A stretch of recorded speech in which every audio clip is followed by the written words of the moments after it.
கருப்பசாமி, என் மகனுக்கு நல்வாழ்வு வேணும்னு கேட்டு வந்தது யாரு? மருதமலை. குழந்தை பற்றி கேட்டு வந்தது யாரு? குழந்தை பற்றி. குழந்தை வேணுமா? யாருக்கு வேண்டும்? பையனுக்கு குழந்தை வேணும். எஸ். இன்னொரு காலம் விட்டுவாமா.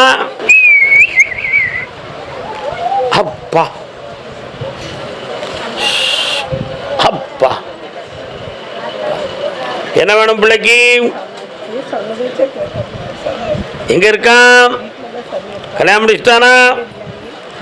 1 2 2 பொம்பளைகிட்ட மாட்டிக்கிட்டான். கால் வந்துட்டு வா, 2 பேரையும் காத்துல வச்சுக்கிட்டான். கடிக்காரவன், திறமை உள்ளவன், வேற எவனுக்கு இப்படி அமையும்? இன்னொருத்தர கால் வந்துட்டு வா. எல்லாம் சரி, வந்தவங்க தான், சரி, கண்டுக்கிடக்கூடாது.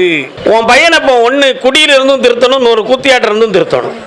இந்த 2 செயல்ல இருந்து மாற்றி தந்தா போதும்ல. அவன் மனத்தை பொம்மையாக்கி மாற்றி தரேன். கொஞ்ச நேரம் கண்ண முடி. கருப்பசாமி, காலில் என்ன காயப்பட்டிருக்கான் உன் பையன்? இந்தா வீடு வந்து சேருவான், திருத்தி தாரேன், நல்ல வாழ்க்கையை அமைச்சு தாரேன். 3 மாத காலம் அவகாசம். வெற்றி உண்டு. போ, சாப்பிட்டு வா.